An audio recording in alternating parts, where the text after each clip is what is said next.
It is in the silence between heartbeats that we begin to wonder what awaits us beyond the veil of breath and bone. The world tells us to keep walking, to keep living, to keep consuming and creating. Yet every night when the lights go out and the weight of existence settles in, there is that whisper inside asking, what lies after the last exhale, after the last tear, after the last goodbye? Death has always been painted as an end, a frightening wall we all must face. But perhaps it is not an end at all. Perhaps it is a doorway. And perhaps, on the other side, there are voices waiting, stories unfolding, and mysteries too ancient for the living mind to hold. Hello and welcome to the Other Side Stories channel. When we speak about the world after death, most imagine either bright heavens or terrifying flames. But the truth, whispered in fragments through countless cultures, through tales passed by old grandmothers, through shivers in midnight corridors, is far more layered. The unseen realm is not a singular place. It is a vast territory stretching with landscapes of memory, regret, love, and shadows. It is said that when the final breath leaves the body, the soul drifts first into a twilight, a gray corridor where time bends. In that corridor, one does not immediately meet gods or demons. Instead, one meets silence. And in silence, one begins to hear what was always hidden. Imagine, for a moment, the sensation of standing in your childhood home long after everyone has left. The furniture is still, the air heavy with echoes. You walk through rooms where laughter once lived, where tears once fell, and suddenly every moment feels both alive and gone. That is how the world after death greets many, a hall of echoes, not punishment, not reward, simply a mirror held against the soul. And the soul, trembling with centuries of choices, begins to see itself clearly for the first time. But not all souls pass through quietly. Some linger. Some refuse to walk further down that endless corridor. They wander among the living, feeding on warmth, hiding in shadows, scratching on walls when midnight comes. That is where ghost stories are born. A restless echo refuses to dissolve, and the living, with fragile senses, sometimes catch the trace. The world after death is vast, but some doorways never fully close. There was once a woman who swore she saw her husband every night after he passed. She would wake at 3 a.m. and find him sitting at the edge of the bed, shoulders heavy as though carrying secrets from a place she could not touch. She would whisper his name, and though he did not answer, his eyes seemed to plead, seemed to say there was something unfinished. Over months, she grew weak. Her friends called it grief, but she knew grief alone could not shake the bed at night, could not move the glass of water across the table when no one touched it. What had followed her was not simply memory. It was him, caught between corridors, unable to walk further. And here begins the truth that many ancient texts whisper. The afterlife is not simply a final judgment. It is a spectrum. Some souls cross smoothly. Some are bound by love, some by hatred, and some by confusion so thick it becomes a fog around them. That fog is what we call haunting. As I tell you this, I want you to imagine not only the terror, but also the tenderness of it. Because not every ghost that lingers is here to harm. Some are simply lost, still holding the fabric of the world they knew, still yearning for the voices they loved. If you listen carefully on certain nights, when the rain is steady and the streets are empty, you might hear the faint sound of someone breathing in your room when you are alone. You might think it is your mind, but what if it is a soul brushing past, searching for direction? In the Buddhist traditions, it is said that attachment is the chain that binds a spirit to the mortal plane. In other traditions, the idea is similar: unfinished business, unresolved pain, unspoken words. And so the afterlife, hidden as it is, becomes entangled with our world. The living and the dead, though separated by breath, still cross each other in invisible ways. Many near-death experiences describe a tunnel of light, yet not everyone speaks of comfort. Some recall cold halls, faceless figures, or whispers that tell them to turn back. A man once described falling into darkness, not fire, but endless corridors lined with doors. Each door, when opened, showed a memory of his life, not as he wanted to remember it, but as it truly was. Every harsh word, every betrayal, every act of kindness forgotten. He said it was unbearable, not because demons tortured him, but because he could not escape his own truth. He begged to return, to try again. And when he woke in a hospital bed, gasping, he knew that death had not been ready to keep him, but it had shown him a glimpse. And so, my dear listener, the world after death is not simply hidden behind myths. It touches us here. The cold spot in the room, the dream that feels too real, the sudden memory of someone long gone standing by the window. They are fragments of that other side seeping through. The corridor of silence does not always appear the same to every soul. Some describe it as a vast field at dusk, where the horizon glows faintly as though the sun has just set but will never rise again. Others recall an endless shoreline where the waves move without sound, and each step into the water feels like walking into forgotten memories. What unites these visions is the sensation of being watched, not by eyes of judgment, but by presence itself. The afterlife is not empty, it is alive with what cannot be seen in daylight. Let us step deeper into these unseen territories. Imagine walking down a hallway lined with doors, each one carved with symbols you do not understand. Some doors glow faintly, while others seem to breathe with shadows. You are compelled to choose, but every door is a reflection of what you carried in life. If your heart was heavy with guilt, you may find yourself opening doors into endless loops of your mistakes. If your heart was light with kindness, your doors may lead to gardens of light, where beings you once loved wait patiently. The world after death is a mirror so perfect it cannot be escaped. Yet not all souls find doors at all. Some stumble into places of half-light, wandering endlessly. These are the ones who sometimes find cracks leading back into the living world. They become the whisper in your ear when you are about to fall asleep, the shadow moving across the mirror, though no one stands behind you. The hidden realm is porous, and through its cracks, we meet the ones who cannot move on. One chilling account comes from a nurse who worked night shifts in an old hospital. She said there was a particular bed in the ward that patients hated. They would beg not to be placed there, claiming they saw a woman standing by the curtain at night, weeping silently. One evening, the nurse stayed late, charting notes, when she heard the unmistakable sound of sobbing. She looked up, and there was the figure of a woman, hair wet as though from rain, standing motionless.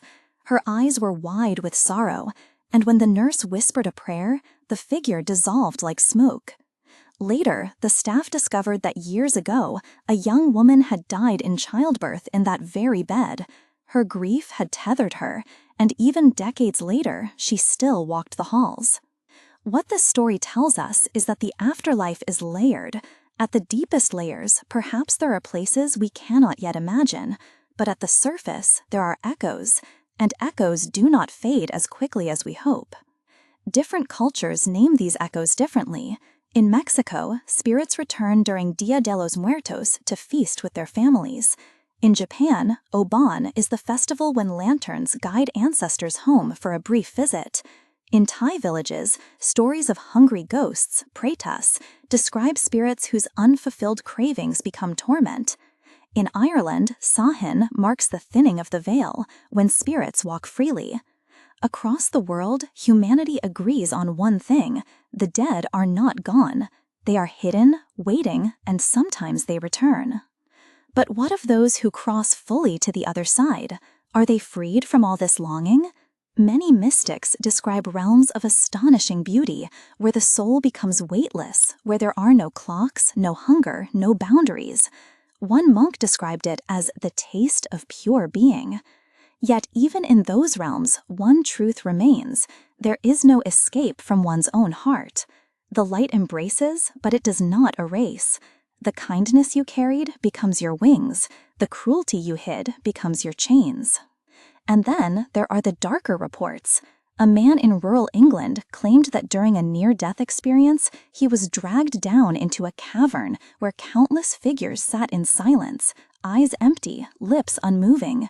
He said the silence was unbearable, heavier than screams. He begged to be let go. And when he awoke, he said he realized hell was not fire, but endless stillness, a place where souls forget even their own names. When you listen to these stories, notice how varied they are, yet all point to hidden landscapes.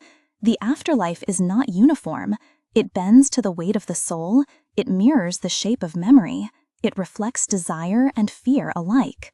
Some find gardens, some find shadows, some find corridors that never end. And what does this mean for us, still alive, listening in the comfort of our rooms? It means every choice we make leaves an imprint not only on this world, but on the next. It means our anger lingers, our love shines, and our secrets wait for us in the mirror of the other side. A chilling tale from a mountain village illustrates this truth. An old man who had been cruel to his family lay dying. His children, though hurt by years of neglect, still gathered around him. As he exhaled his last breath, the room grew icy. The eldest son swore he saw a shadow rise from his chest, not light, not smoke, but something dense and heavy. It hovered in the air, then slipped into the corner of the room. For weeks after, the family reported hearing footsteps at night, the smell of tobacco, though no one smoked, and even the sound of the old man coughing. It was as if he couldn't leave, as if the weight of his cruelty had bound him to the house. Eventually, a monk was invited to perform rites, and only then the disturbances ceased. These stories are not merely folklore. They are windows into the hidden layers of existence. They teach us that death is not simply vanishing, but a continuation in forms unseen. They remind us that what we do now echoes forever. And still, there is more. Beyond the haunted corridors, beyond the echoing rooms, there are whispers of vast cities made of light, where souls gather like rivers meeting the sea. Some who claim to have glimpsed these places describe structures not built of stone or wood, but of thought itself. Towers rising like music, streets glowing as though paved with memory. Could it be that in the world after death, creation is no longer bound by physics, but by consciousness? If so, then every thought we nurture now may be shaping the world we walk in later. Imagine carrying envy into a place where thoughts become walls. How quickly one would build a prison. Imagine love. How quickly one would build a garden. And so, dear listener, the afterlife is not just a question of where, but of how. How do we live now, and how will those lives bloom or decay in the soil of eternity? But the most haunting truth of all is this. Sometimes the afterlife is closer than we think. Sometimes, when the night is deep and the air is thick with silence, you are not alone. You are never truly alone. The silence of midnight has always been a canvas for what lingers unseen. When the streets grow empty, when the last voices of the day fade into memory, the fabric between the living and the departed thins, and the hidden begins to seep through. The world after death is not far away. It breathes just beneath our world, like a second skin we cannot peel off. There was once a boy who swore his grandmother still visited him long after her burial. He said she would appear at the foot of his bed, her face soft, her eyes full of a tenderness he remembered from childhood. She never spoke, but he claimed she would reach out her hand as though inviting him to follow. Some nights he wanted to, but something in him held back, as if knowing that once he touched her hand, he would not wake again. When he grew older, he told the story with a mix of gratitude and sorrow. Gratitude that she still cared, sorrow that she could not rest. For if she had been at peace, why would she keep returning? This brings us to a truth often whispered but rarely spoken aloud. Not all spirits linger because they want to. Some are trapped, caught in the pull of emotions so strong that even death cannot cut the cord. Love can bind, but so can anger, fear, and regret. These bonds become chains, and the chain rattles in the corners of our homes when we least expect it. Think of the countless stories of haunted houses, where footsteps echo though no one walks, where lights flicker without cause, where children cry in their sleep of strangers standing at the door. These are not mere coincidences. They are traces of souls still circling, unable to move beyond the threshold. And when we ignore them, they grow restless. When we acknowledge them, they sometimes calm. I remember reading of a woman who moved into an old farmhouse in the countryside. At first, life was peaceful, until one autumn evening she heard the sound of a rocking chair upstairs. She lived alone. When she went to check, the chair was indeed rocking back and forth by itself, creaking against the wooden floor. She felt no malice, only an overwhelming sadness. Later, she learned from neighbors that the house had once belonged to a family who lost a child to illness. The mother had spent endless nights rocking by the window, waiting for a cure that never came. Her sorrow had become imprinted into the walls, her spirit unwilling to release the place where she last held hope. This is the nature of the world after death. It is not distant. It lives in the imprints left behind, in the echoes carried forward. And sometimes those echoes are so strong they feel alive. Yet not all encounters are mournful. Some are warnings. A man traveling alone at night recounted that he stopped at a roadside inn. As he drifted to sleep, he saw a shadowy figure standing near the door, pointing toward the window. Frightened, he closed his eyes, hoping it was a dream. Moments later, he heard a crash outside. The roof beam of the inn stable had collapsed. If he had parked his horse there, both would have been crushed. He left the inn at dawn, never forgetting the figure that had saved his life. Perhaps it was a wandering soul, perhaps an ancestor, perhaps something else entirely. But one truth is clear: the hidden realm is not always cruel. It can protect as much as it can frighten. Cultures across the world hold rituals to honor the dead, not only out of respect, but also to maintain balance. When the living forget the departed, the veil grows restless. But when the living light candles, burn incense, speak names aloud, the veil softens and the spirits rest easier. That is why memory is powerful. To remember the dead is to give them light on their journey. To forget them is to leave them wandering in the dark. But what of those who cross fully into the afterlife? Where do they go once the echoes fade? Ancient texts speak of realms divided, not by punishment or reward alone, but by resonance. Souls of similar vibration gather together, shaping landscapes that match their inner worlds. The kind find themselves in fields of peace, the cruel among shadows of their own making. Heaven and hell may not be places at all, but conditions of the soul magnified beyond flesh. One mystic once described it like this: when we die, we do not travel outward, we travel inward. The soul expands into the size of its own truth, and that truth becomes its world. If that is so, then the afterlife is not a distant country, but the most intimate reflection of who we truly are. But if you listen to old ghost stories, you will notice one pattern.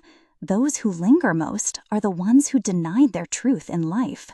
The liar, the deceiver, the cruel-hearted, they wander, unable to face the mirror. And so they haunt, half in shadow, half in memory, hoping to escape what cannot be escaped. A chilling example comes from a coastal town where fishermen swore their boats were followed by ghostly lights at sea. They called them soul lanterns. Elders told that these lights belonged to sailors who had betrayed their crews, drowned in storms of their own making, and now drift endlessly, their souls glowing faintly like lanterns across the waves. To this day, fishermen pray before voyages, asking safe passage not only from storms, but from the wandering souls who still seek company on the endless sea. Every story whispers the same truth. The world after death is not far away. It is here, layered over our own, hidden only by the limits of our senses. Sometimes, when grief is sharp, when love is deep, or when fear is near, the veil thins, and we glimpse what lies beyond. And yet, there are those who go further. Shamans, monks, mystics. They train themselves to walk both worlds, to step into dreams and meet the departed, to bring messages back for the living. Many dismiss these as illusions, but listen closely and you will find patterns. Across cultures, across centuries, those who journey into altered states describe strikingly similar places. Rivers that must be crossed, bridges made of light, judges who weigh the heart, guides who lead the soul. Can so many voices across time all be wrong? Or do they reveal glimpses of the same hidden truth, dressed in different names? The hidden world is vast, and tonight, as you listen, let your heart remain open. For perhaps, even now, something unseen stands beside you, listening too, waiting for its name to be spoken, waiting for its story to be told. The night carries secrets that the day refuses to hold. When shadows stretch long and silence deepens, the world feels thinner, as if one could press a hand against the air and almost touch something on the other side. It is in these hours that the afterlife whispers the loudest, not in words, but in presence. The world beyond death is not silent. It hums, it breathes, it waits. There was a girl who grew up in a house where the staircase always creaked at exactly 3 a.m. Her parents told her it was the wood shifting, but she swore she could hear footsteps, steady and deliberate, moving down the stairs. One night, she gathered courage and stayed awake. At the stroke of 3, she heard the familiar sound. Step by step, the creak descended, yet no figure appeared. The air turned icy, and she felt a hand brush her shoulder, though no one stood behind her. Years later, when she learned that the house had once belonged to a man who died tragically on the stairs, she understood. He had never left. Spirits bound to places are often tied by the suddenness of their death. A soul ripped from the body without preparation lingers, confused, unwilling to accept its fate. It circles the site of departure like a moth trapped in a room, searching for a window that will not open. That is why crossroads, old battlefields, and accident sites often feel heavy with energy. Too many souls caught at once, too many exits without closure. The world after death is not only a place of mirrors and corridors, it is also a landscape of memory. Souls cling to what they knew, shaping their surroundings to match the fragments of life they cannot release. A child who died young may appear eternally playful, giggling in empty hallways. A soldier may march endlessly, boots echoing in the night. And lovers torn apart may revisit the rooms where they last held each other, whispering words the living cannot hear. But sometimes the hidden realm does not wait for death to reveal itself. There are stories of the living slipping across accidentally, brushing against the afterlife in moments of extreme emotion. One man described falling asleep in grief after his mother's passing, only to awaken in a room filled with soft golden light. She stood there, smiling, radiating peace. He reached for her, and in that instant, he woke in his own bed, tears streaming down his face. He knew it was no dream. He had crossed briefly, and she had come to meet him. Such crossings are rare, but they remind us that the line between worlds is not as solid as we believe. Death may be a doorway, but the door is not locked. At times, it swings open, just enough for love, for grief, or for warning to slip through. Consider the stories of deathbed visions. Countless patients have reported seeing loved ones who passed long ago standing at the foot of their bed, smiling, waiting. Doctors may call them hallucinations, but the consistency is striking. Always the same message. Do not be afraid. We are here. It is time. If the afterlife were only silence, why would so many souls report such comfort at the threshold? And yet, not all thresholds are kind. Some describe dark figures waiting, not with smiles, but with cold silence. A nurse in a hospice once confessed that some patients, moments before passing, would scream at the corner of the room, begging the shadows to leave. Their eyes wide with terror, they would clutch the sheets until their final breath. The nurse said she could never forget the chill that followed such nights, a cold that seeped into the walls long after the body was gone. What does this tell us? That the afterlife is not one place, but many. That each soul meets the reflection of its own truth. That heaven and hell are not above or below, but within, blooming around us the moment we step across. But still, echoes remain in our world. The old stories say that some souls return not because they are trapped, but because they choose to. A mother may visit her children to watch over them. A friend may appear in dreams to give guidance. A stranger may linger to protect a home. These presences are subtle, often dismissed as coincidence, but those who have felt them know better.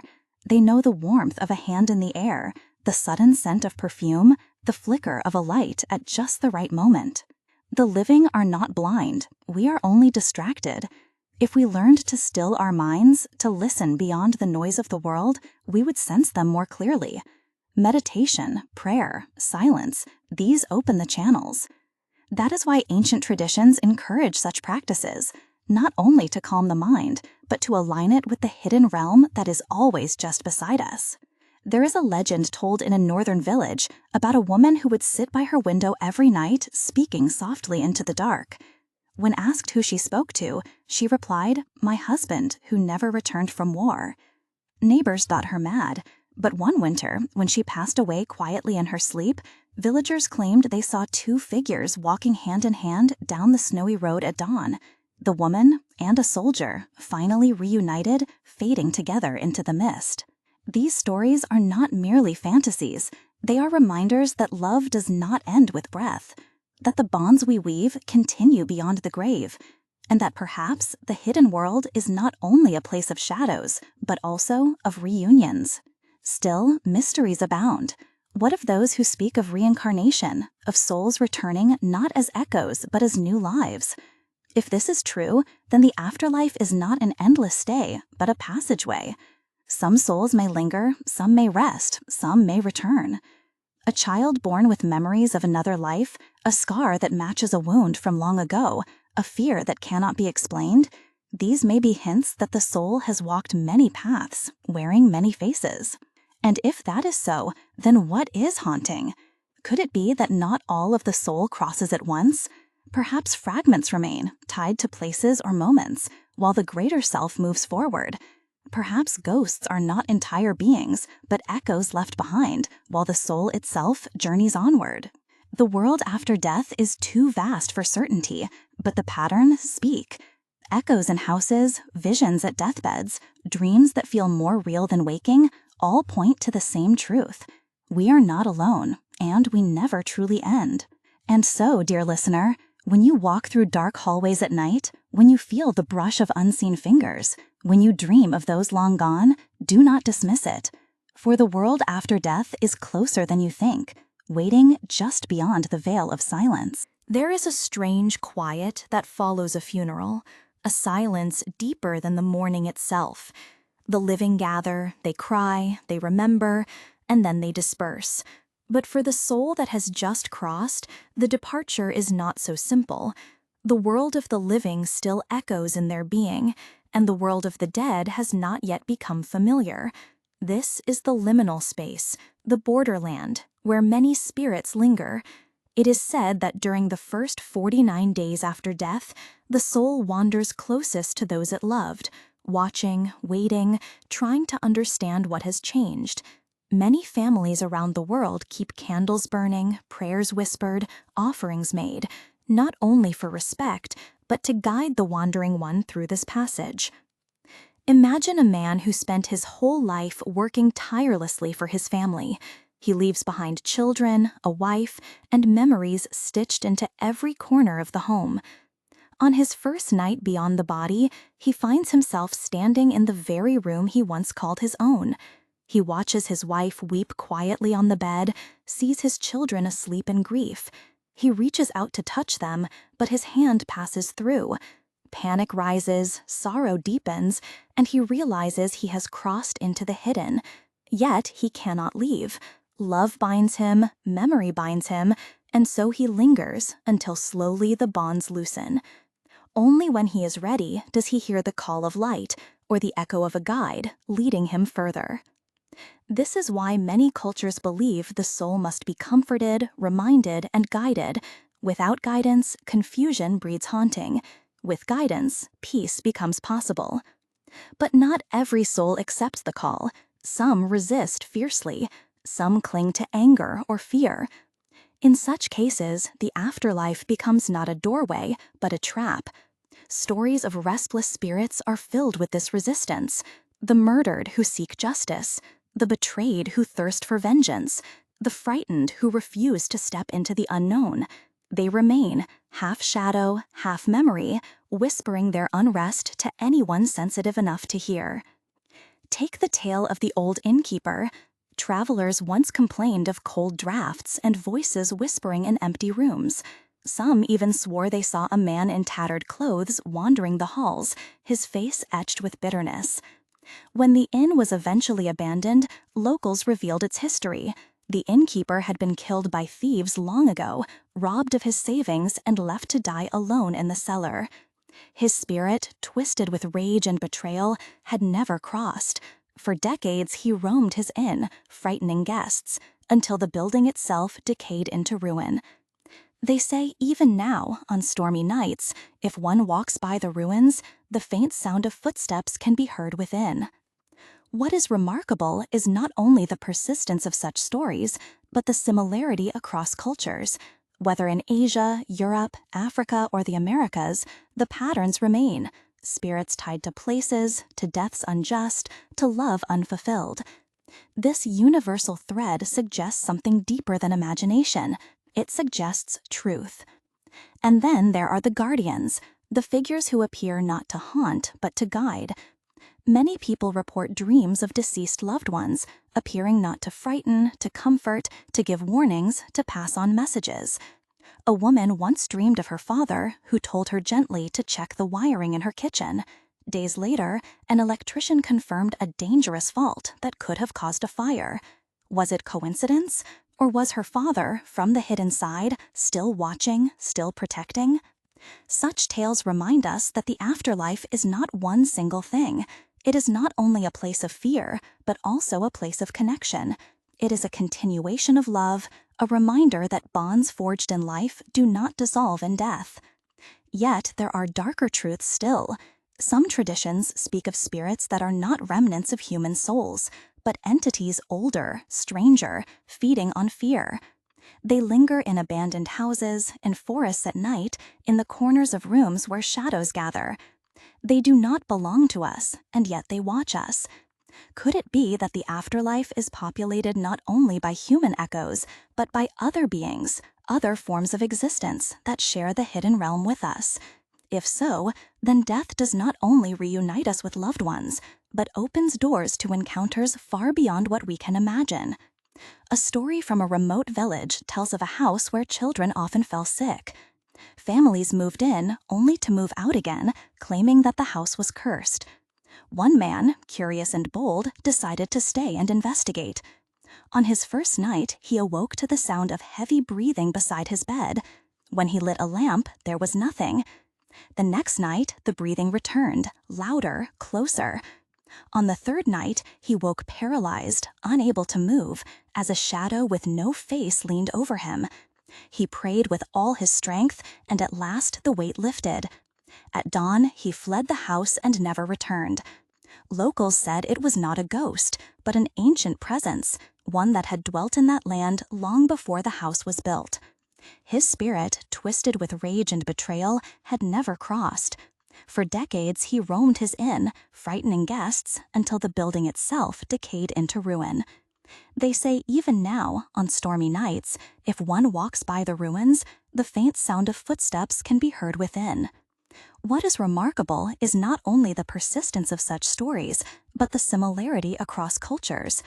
Whether in Asia, Europe, Africa, or the Americas, the patterns remain. spirits tied to places, to deaths unjust, to love unfulfilled. This universal thread suggests something deeper than imagination. It suggests truth. And then there are the guardians, the figures who appear not to haunt, but to guide. Many people report dreams of deceased loved ones, appearing not to frighten, but to comfort, to give warnings, to pass on messages. A woman once dreamed of her father, who told her gently to check the wiring in her kitchen. Days later, an electrician confirmed a dangerous fault that could have caused a fire. Was it coincidence? Or was her father, from the hidden side, still watching, still protecting? Such tales remind us that the afterlife is not one single thing. It is not only a place of fear, but also a place of connection. It is a continuation of love, a reminder that bonds forged in life do not dissolve in death. Yet there are darker truths still. Some traditions speak of spirits that are not remnants of human souls, but entities older, stranger, feeding on fear. They linger in abandoned houses, in forests at night, in the corners of rooms where shadows gather. They do not belong to us, and yet they watch us. Could it be that the afterlife is populated not only by human echoes, but by other beings, other forms of existence that share the hidden realm with us? If so, then death does not only reunite us with loved ones, but opens doors to encounters far beyond what we can imagine. A story from a remote village tells of a house where children often fell sick. Families moved in, only to move out again, claiming that the house was cursed. One man, curious and bold, decided to stay and investigate. On his first night, he awoke to the sound of heavy breathing beside his bed. When he lit a lamp, there was nothing. The next night, the breathing returned, louder, closer. On the third night, he woke paralyzed, unable to move, as a shadow with no face leaned over him. He prayed with all his strength, and at last the weight lifted. At dawn, he fled the house and never returned. Locals said it was not a ghost, but an ancient peasant's, one that had dwelt in that land long before the house was built. This opens yet another layer of the hidden world. Perhaps death is not the only way across. Perhaps certain places, certain energies, naturally overlap with realms unseen, allowing not only the dead, but other beings to step through. The afterlife may not be a separate dimension at all, but a vast spectrum of realities overlapping ours. If that is true, then we must ask, what else walks beside us in silence? What else shares the night? Even science, cautious as it is, begins to admit that consciousness may not end at death. Studies of near-death experiences, of patients whose brains flatlined yet returned with vivid accounts, suggest awareness continues beyond biology. Some speak of tunnels, some of light, some of meeting with loved ones. Others describe darker voids, terrifying presences. If all were hallucination, why would they echo each other so closely? Why would strangers from opposite ends of the earth describe the same corridors, the same rivers, the same beings? It is because they are glimpsing the same hidden world, filtered through their own beliefs, colored by their own souls. And so, dear listener, let us not dismiss the whispers of the dead. Let us not laugh at the tales of children who see what adults cannot. Let us not ignore the chills that run down our spine in abandoned halls. For the world after death is not far, and the more we listen, the more we understand that life and death are not opposites, but threads woven into the same fabric. The hidden world is not waiting for us someday. It is here, now, breathing just beyond the veil of our senses. The veil between life and death is not a barrier made of stone. It is thin, fragile, and at times transparent. When the living are quiet enough, when grief is raw or love is strong, the veil trembles and the other side shows its face. Some call it imagination, others call it madness, but those who have lived through such moments know they are real. They know the hidden world is not a dream, but a presence that can step through when least expected. There was once a mother who lost her child in winter. Her sorrow was so deep that she spent every night sitting in the nursery, clutching a blanket, whispering lullabies into the emptiness. One evening, as the snow fell silently outside, she felt warmth fill the room. She turned, and there by the crib stood her child, glowing faintly, smiling. Tears streamed down her face as she reached out, but the figure faded before her hand could touch. She later said she no longer feared death, for she had seen with her own eyes that love survives beyond the grave. Such encounters are often called visions of grief, but they are far more than that. They are glimpses into the realm of memory and love that continues after the final breath. The afterlife is not only about judgment and shadows. It is also about connection, reunion, and the persistence of bonds that time cannot cut. Yet the same veil that allows love to shine through can also allow fear to slip in. Many who wander the hidden corridors after death are not gentle. They carry anger, confusion, and pain, and these emotions cling to the living world like smoke. That is why some houses never feel like home, why some rooms always feel colder, why some dreams are filled with shadows. The dead do not always rest, and the restless often seek company. One chilling tale comes from a family who moved into an old seaside cottage. At first, life was calm until the youngest child began waking in terror, claiming that a man stood at his window each night, staring. The parents dismissed it as imagination until they too began to hear footsteps in the hall and voices whispering near the shore. A historian later revealed that the house once belonged to a fisherman who drowned in a storm. His body never recovered. Some say he still wanders the shore, searching for what was lost, gazing through windows for warmth he can never feel again. The afterlife is not far away. It is entangled with the living, woven into our homes, our dreams, our silence. And sometimes the echoes of the dead become so strong that even skeptics are forced to believe. In one small village, every year on the same night, lanterns are seen drifting across the river, glowing with a light no fire could produce. Locals believe they are the souls of ancestors returning to visit. Outsiders call it folklore, but when asked why the lanterns glow without burning, there is only silence. Mysteries do not need belief to exist, they simply are. But what happens when the soul finally releases its bonds? Where does it go? Many traditions describe journeys across rivers, over bridges, through tunnels of light. The soul, they say, is not abandoned, it is guided. Figures of light, ancestors, guardians, these appear at the threshold, offering the soul comfort and direction. It is only when the soul resists, clinging to the earth, that fear and confusion arise. Those who surrender often describe overwhelming peace, as if dissolving into love itself. Still, questions remain. Are these guides separate beings, or are they the soul's own higher form, manifesting to lead themselves home? The hidden world does not offer easy answers. It offers experiences, fragments, glimpses that hint at a truth too vast for words. What we know is this: the afterlife reflects us. A cruel person may walk into shadows of their own making. A kind person may step into gardens of light. But both walk into their truth, unfiltered, unhidden. Death is the great unveiling, nothing more, nothing less. And perhaps this is why so many spirits linger. They are not ready to face that unveiling. It is easier to wander in silence, to cling to the corners of the living world, than to confront the totality of one's own being. Ghosts may not be monsters, but simply souls afraid of themselves. This realization should not frighten us, but awaken us. If death reflects who we are, then every choice we make now matters. Every act of kindness shapes the garden we will one day walk. Every cruelty shapes the shadows we will one day face. We are building our afterlife with every heartbeat. Yet there are mysteries even deeper. Some souls, according to countless stories, return.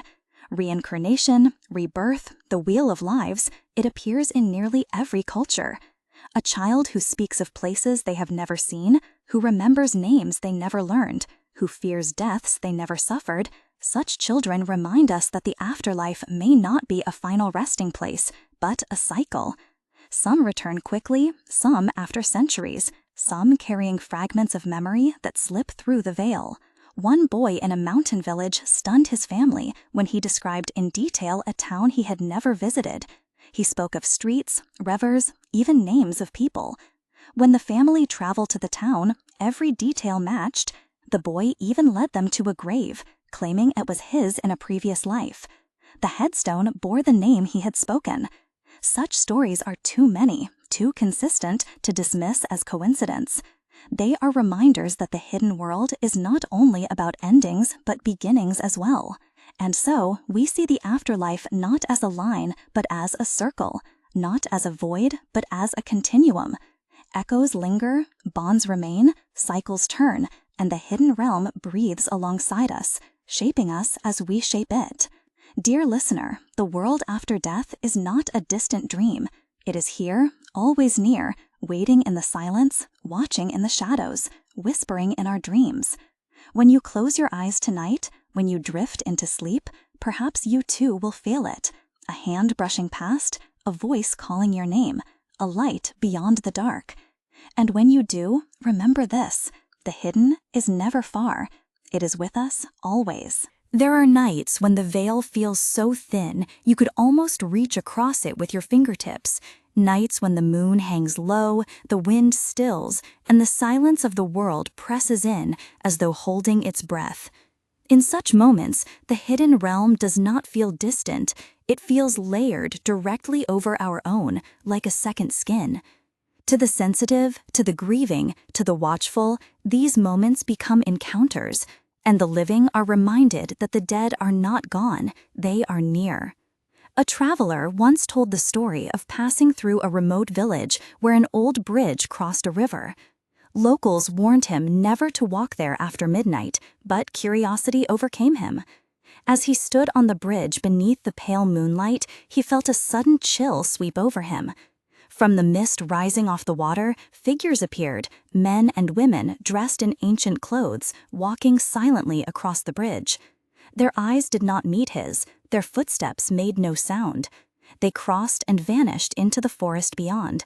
Only later did he learn that the bridge had been the site of a massacre centuries earlier, where countless souls had perished. They were still walking, still crossing, trapped in the moment of their departure.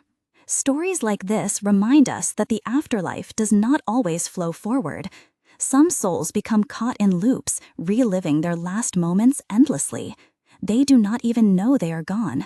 For them, time is broken, and the living who stumble upon such places become accidental witnesses to their repetition. But not all spirits are trapped. Some return with purpose. Dreams are one of their chosen doors. Many people tell of dreaming of loved ones who appear with clarity so vivid it cannot be mistaken for ordinary imagination. They speak, they comfort, they warn. One woman dreamed of her deceased mother telling her to take her daughter for a medical checkup. Though the child seemed healthy, the woman listened, and doctors found an illness in its earliest stages, an illness that could have turned fatal. The mother's love had crossed the veil to protect. These encounters carry a truth that no skeptic can fully erase. The bonds of love do not die. They endure, weaving pathways between worlds, pulling the living and the dead together across impossible distances. And yet, for every gentle visitation, there are darker tales, spirits of anger, of hunger, of fear.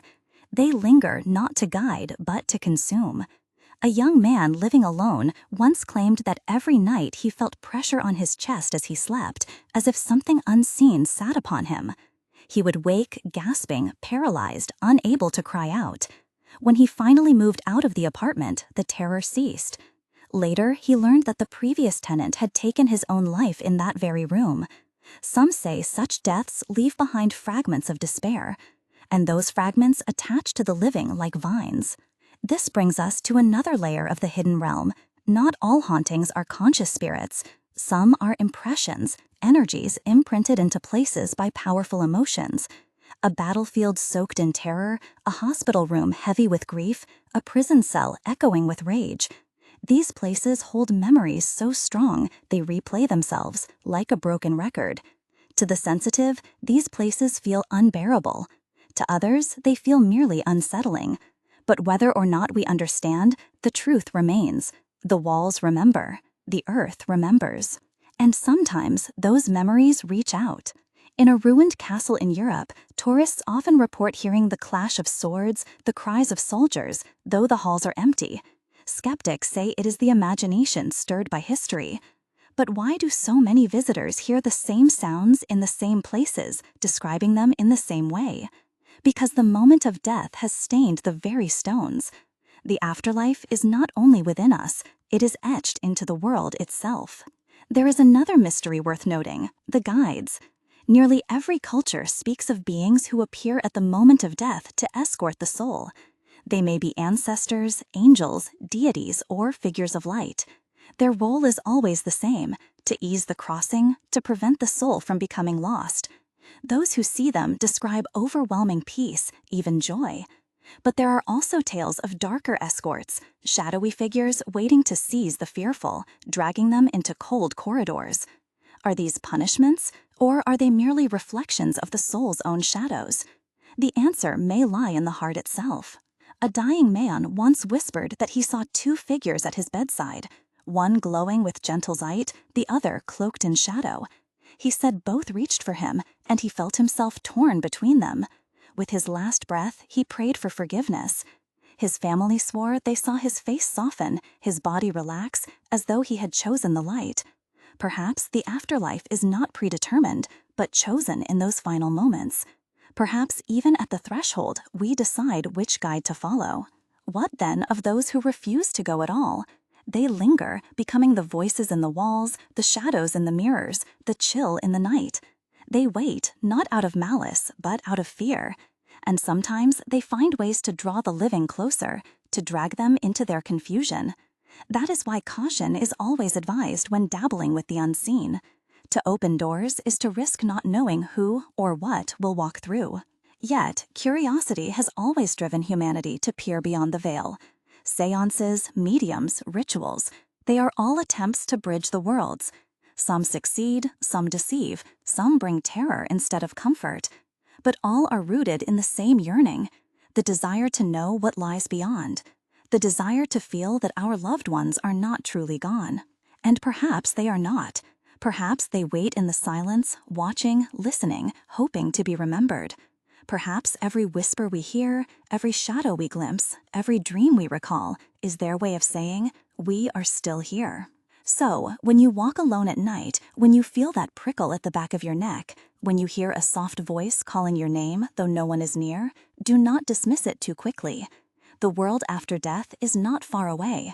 It is beside us, always, layered over our own, hidden but present, waiting for the day we too step across. There are whispers in every culture that tell us the same secret: death is not the end. It is a passage, a transition, a doorway that opens not into silence, but into another kind of life.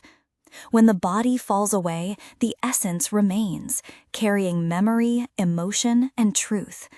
What happens next depends not on chance, but on the weight of the soul itself. In some traditions, it is said the soul stands before a great river. On one side is the world it has left behind. On the other side lies the world of spirits.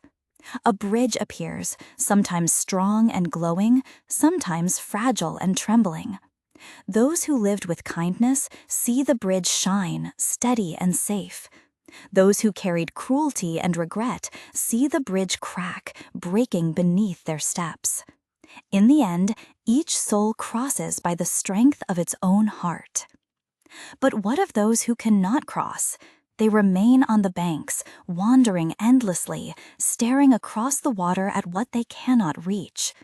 These are the ones who drift back into our world, clinging to places, people, and moments. Their presence is felt in sudden chills, in dreams that disturb, in objects that move without touch. They are not gone, they are lost. One story comes from a soldier who survived war. He said that after each battle, as he walked among the fallen, he could hear voices whispering his name, though no one was alive around him. At night, the whispers grew louder, filling his dreams, pulling him back to the battlefield. He believed the souls of the dead were calling him to join them, to ease their loneliness. For years he lived in fear, until at last he visited a temple, offering prayers for the departed. Only then did the whispers fade, as though the lost had finally found peace through remembrance. This is why rituals for the dead exist everywhere. It is not simply tradition, it is a necessity. The living must help the dead move on, and in turn, the dead release the living from their grasp. Without such rites, both remain bound, one unable to rest, the other unable to live fully. But the hidden world is not always filled with suffering. There are countless stories of joy, of reunion, of peace so profound it defies description. A woman who nearly drowned described floating out of her body and finding herself surrounded by figures of light. They radiated love so complete that she wept without tears, overwhelmed by the feeling of being home. She said no words were spoken, yet everything was understood. She longed to remain, but a voice told her gently that it was not her time. She awoke on the riverbank, coughing, her life spared, her heart forever changed. Such stories remind us that the afterlife is not one place, but many. It is shaped by our hearts, our choices, our truths. For some it is peace, for others confusion. For many it is both, unfolding layer by layer as the soul adjusts to its new state. But then there are stories stranger still, tales of souls who return not as echoes, but as new lives. Children who speak of families they never knew, who recall names and towns with eerie accuracy, who carry birthmarks in the exact shape of wounds from past lives. Scholars have tried to dismiss these as fantasy, yet the evidence grows. Perhaps the afterlife is not only a destination, but a cycle, a turning wheel that spins us back into flesh again and again until something is learned or released or fulfilled. If that is so, then every choice matters twice, once for this life, once for the next. Cruelty repeated becomes patterns carried forward. Kindness repeated becomes freedom. The afterlife is not a judgment from outside, it is a reflection from within, shaping the journey forward. Still, many souls linger between cycles. They hover, half in shadow, half in light, unwilling to let go. These are the ones who knock at our doors in dreams, who appear in photographs, who turn our heads in empty rooms. They are not ready for rebirth, and so they stay, bound by love or fear. One chilling example comes from a family who moved into a grand old house. The youngest daughter often spoke of a woman who visited her at night, stroking her hair and singing lullabies. The parents assumed it was imagination, until one day they found the girl speaking in a language she had never been taught. Startled, they asked her who had taught her. She replied simply, "The woman in my room." Research later revealed that the house had once belonged to a woman of foreign origin who had died tragically, childless and alone. It seemed her longing for a child had carried into death, leading her spirit to care for the little girl as her own. Was it haunting, or was it love? The line between the two is thin. The afterlife is not defined by good or evil alone, but by emotion. Raw, unfiltered, magnified beyond the grave. In ancient temples, monks speak of hungry spirits, souls consumed by desire so strong they cannot move on. They wander with hollow stomachs, mouths too small to feed, forever craving what they cannot have. Yet even these souls are not doomed. With offerings, with prayers, with compassion, they can be lifted, their hunger eased, their path cleared. This shows us something vital. The living and the dead are not separate. Our actions still touch them, just as theirs touch us. When we pray, when we remember, when we honor, we send light into the hidden realm. And in return, the dead send whispers, dreams, signs into our world. It is not two realities, it is one woven together, each reflecting the other. Dear listener, the hidden world is not to be feared, but to be understood. It is vast, mysterious, yes, but also intimate. It is in the footsteps we hear when no one walks. It is in the perfume that drifts suddenly through an empty room. It is in the warmth of a dream embrace. It is here, always, just beyond the veil, waiting for us to recognize it. The hidden world is not a single realm, but a tapestry of many layers, each woven by the choices, memories, and emotions of those who enter it. Some souls pass through quickly, like travelers moving from one country to another.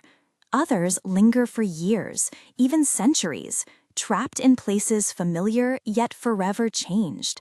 And some slip back into our world in fragments, as voices, shadows, or whispers that remind us we are never truly alone.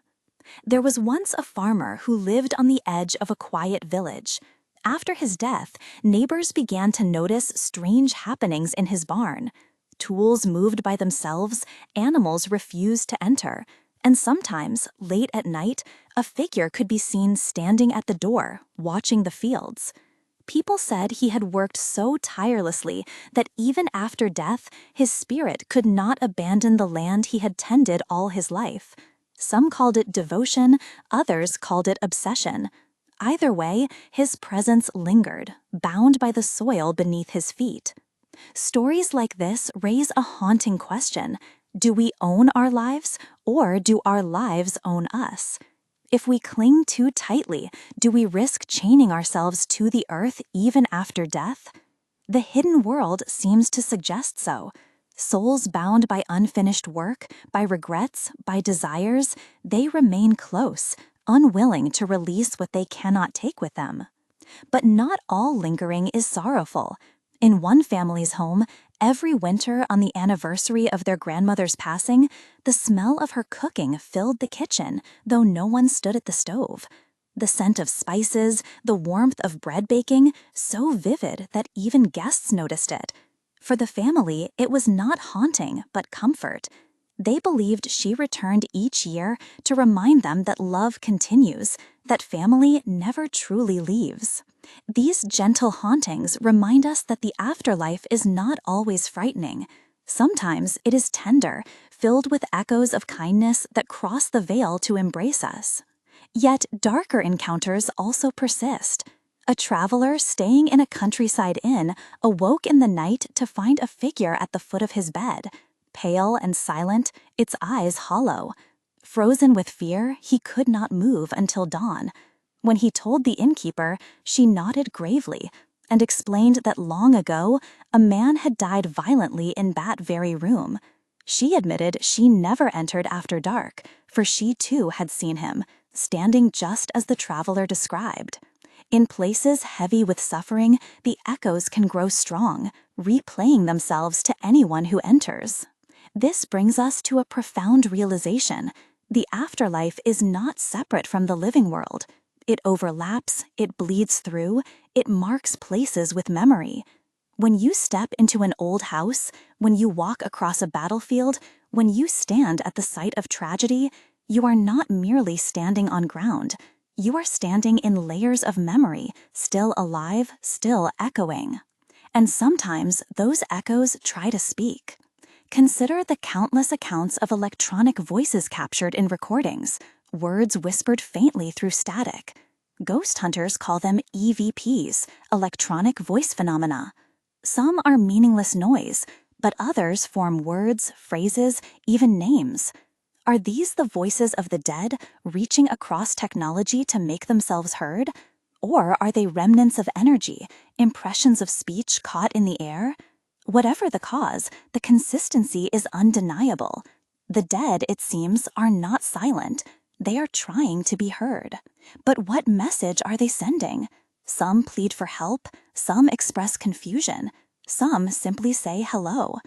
It is as if the hidden realm is filled with countless voices, still seeking connection, still yearning to be remembered. This longing for memory is why so many souls appear in dreams.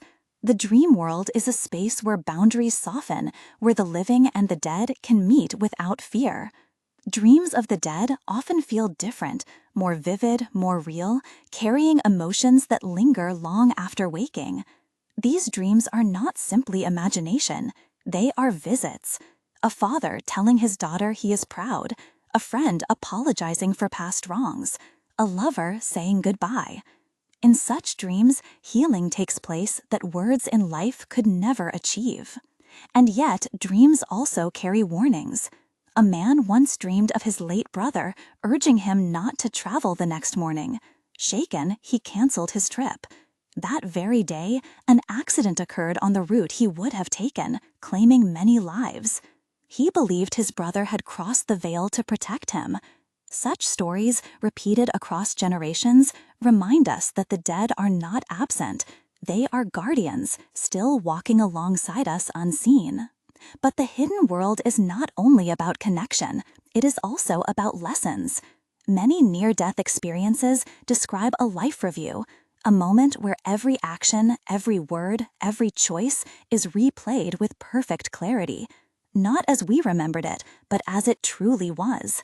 Some describe feeling the joy or pain they caused others as if it were their own. Imagine not only recalling your actions, but experiencing them from the perspective of those you touched. This is the mirror of the afterlife, the great unveiling where the soul sees itself completely. For some, it is bliss. For others, unbearable shame. If such a review awaits us, then life itself is the preparation. Every kindness is a gift we will one day receive. Every cruelty is a wound we will one day feel.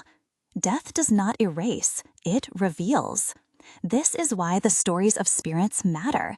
They are not simply tales of fear. They are warnings, lessons, reminders. They tell us that how we live now shapes what we become later. That the hidden world is not distant, but an intimate reflection of our choices. Dear listener, as you hear these stories, remember, the afterlife is not about endings. It is about continuations. It is about the threads we weave, the love we leave behind, the regrets we refuse to release. When you walk through the world, you are walking through layers of countless lives, countless echoes, all whispering the same truth. Life does not end with death. It only changes. The veil grows thinner in silence, and silence is everywhere if we learn to hear it.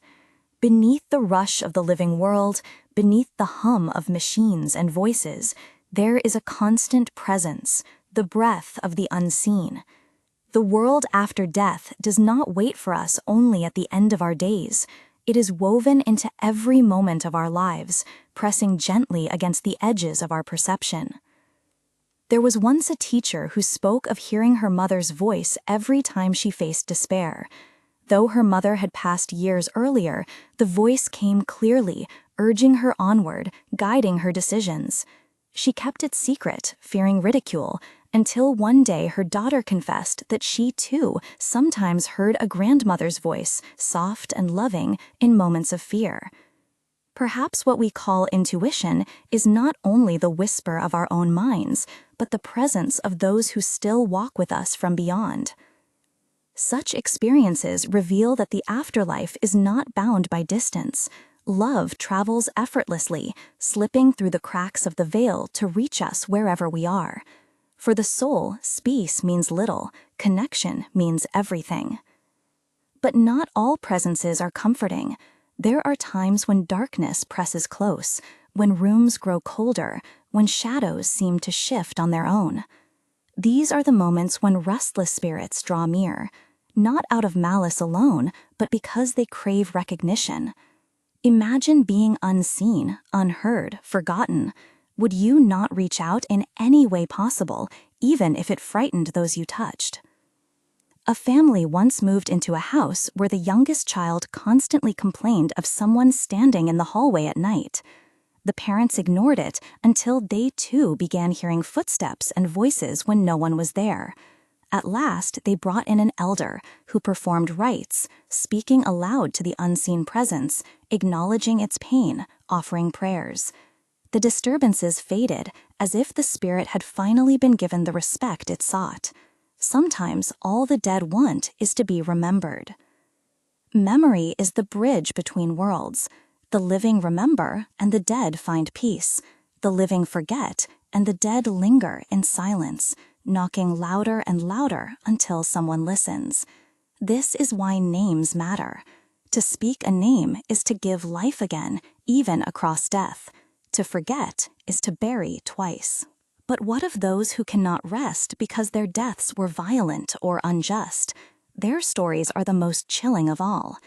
A traveler once recounted staying in a remote inn where he awoke in the night to the sound of weeping.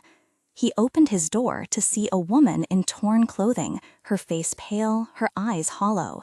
She vanished as suddenly as she appeared. The innkeeper later revealed that decades earlier, a woman had been murdered in that room, her killer never caught. Some say her spirit still wanders, seeking justice, her sorrow etched into the walls. The hidden world remembers everything. Nothing is erased, only transformed. And sometimes transformation takes longer than we expect. There are also tales of spirits that do not appear as human at all. Shapes of shadow, figures of light, beings beyond comprehension. Some who nearly died speak of seeing great presences watching silently, neither kind nor cruel, only vast. They say standing before such beings is like standing before eternity itself, terrifying in its magnitude, humbling in its silence. Perhaps the afterlife holds not only the dead, but guardians of the passage, keepers of the threshold, older than humanity itself. If so, then death is not only a personal journey, but a cosmic one, guided by forces we cannot yet name. Yet, even within these mysteries, there are glimpses of tenderness. A man who lost his wife said he felt her presence every night for a year after her passing. Sometimes in dreams, sometimes in waking moments when he smelled her perfume or felt the bed dip beside him as though she had lain down. He said it comforted him, not frightened him, because he knew she came not as a ghost, but love itself. One evening, he dreamed of her smiling, telling him gently that it was time for her to move on. After that, the visits ceased. He wept, not in despair, but in gratitude. She had stayed until he was strong enough to let go. This is the beauty of the hidden realm. It is not only about fear, but about love. Love strong enough to linger, strong enough to guide, strong enough to release. But what happens when the soul does not release? When it clings too tightly, either to love or to hate? Then the afterlife becomes not a passage, but a prison. These are the hauntings that persist for centuries, the places that never feel at peace, the families who feel watched in their own homes. Such souls are not punished by gods, but by themselves, unable to let go of what they no longer have. One chilling tale tells of a shipwreck off the coast where sailors drowned.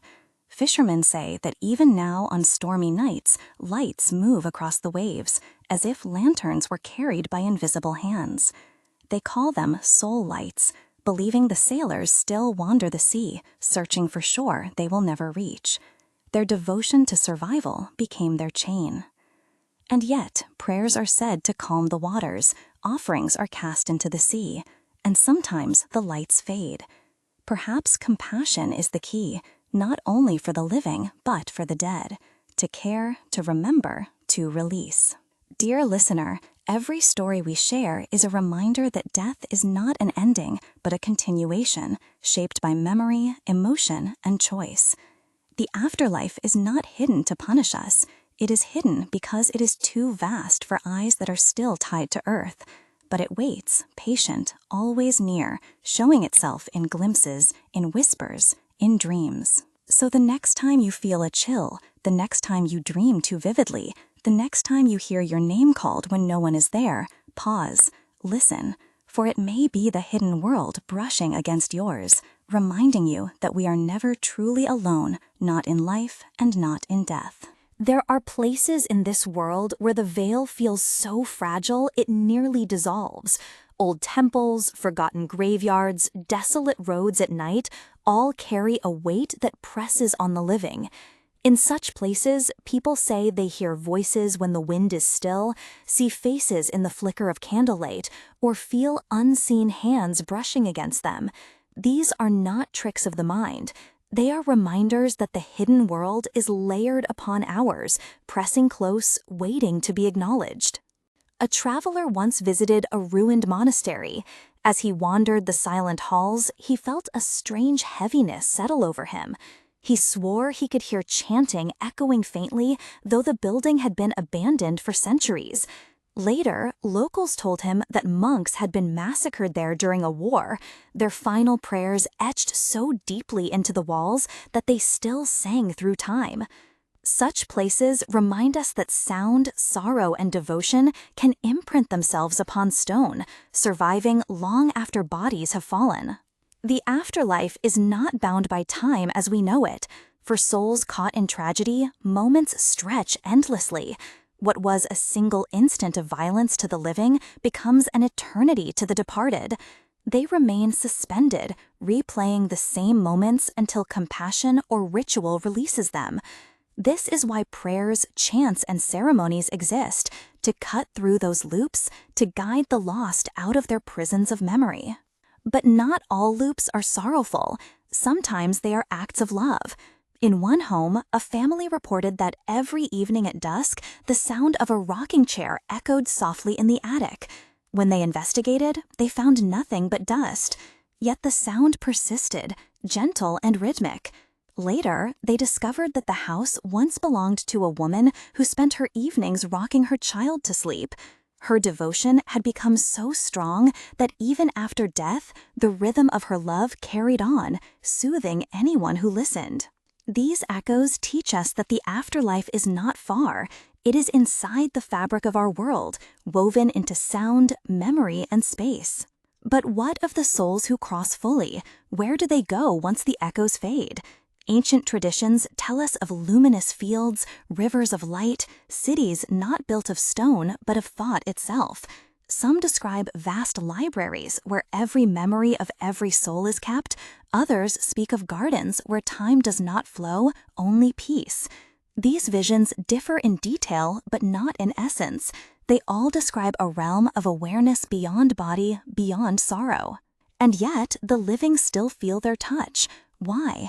Perhaps because love itself bridges the distance. A father may appear in a child's dream years after passing. A friend may send a sign, a song, a scent, a sudden memory at just the right moment. The dead do not vanish. They transform into presences we carry, into guides that whisper through silence. Still, not all presences are gentle. Some souls cross in fear, clinging to anger or pain, and their transition twists into shadow. These are the ones who appear in darker tales, the figures at the end of beds, the voices that scream instead of whisper, the faces that vanish when the lights turn on. They are not evil by nature, but lost, consumed by emotions they cannot release. They cling to the living not to harm, but to feed, to draw warmth from those still bound to flesh. A man once described staying in a boarding house where he awoke each night to find the air thick with dread.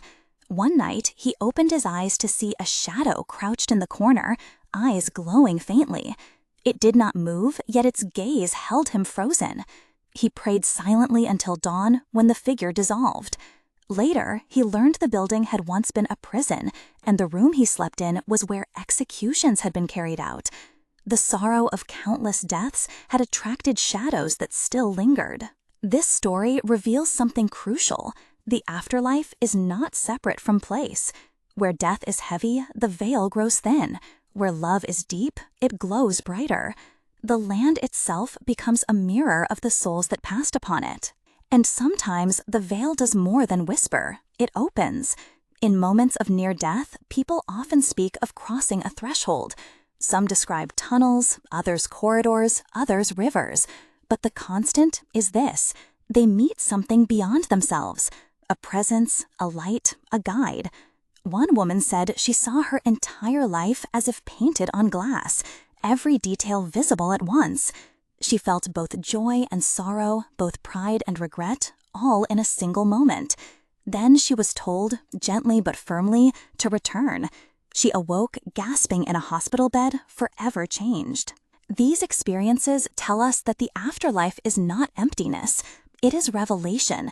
It is not forgetting, but remembering fully, without denial, without escape. It is the soul meeting itself at last. And yet, life is not separate from death. Every action now is a seed for the world we will walk later. Every kindness builds a garden, every cruelty builds a shadow. This is why the dead linger. They are trapped by seeds they planted but couldn't release. The lesson is clear: live with awareness, or death will mirror what you tried to ignore. But do not mistake this for punishment. The afterlife is not a judge with a hammer. It is a mirror. The reflection can be radiant or terrifying, but it is always true. Dear listener, when you feel chills, when you dream too vividly, when you hear your name whispered in the dark, do not rush to fear. Pause. Listen. Perhaps it is love calling. Perhaps it is memory echoing. Perhaps it is your own soul reminding you that nothing ends, everything continues, and the hidden world is closer than your own breath. There is a moment at the edge of night when silence deepens so profoundly that it feels like the earth itself has paused to listen. In those moments, the veil between the living and the dead thins to its most fragile state. The stories told across centuries, whispered in countless homes, carried in the trembling voices of witnesses, all remind us of this truth. The world after death is never far. It moves beside us, unseen yet undeniable, shaping our fears, our hopes, our choices. One man described standing by the bedside of his dying wife. As her breath grew shallow, he saw the room fill with a light unlike any candle or lamp. He swore he saw figures gathering at the edges of the room, their shapes soft, their presence loving. When she took her last breath, she smiled, as though greeting old friends. He wept, not because she was gone, but because he had seen with his own eyes that she was not alone. Death had not taken her. It had welcomed her. Another story tells of a boy who nearly drowned in a river. He said he left his body and saw himself floating, pale and still. As panic rose, a hand reached for him, his grandmother's hand, though she had died years earlier. She pulled him upward, her voice calm, saying, "Not yet." He awoke, coughing on the riverbank, but from that day onward, he lived with the certainty that death was not an end, only a doorway. Such encounters reveal the duality of the afterlife. It is both terrifying and tender, filled with shadows and with light.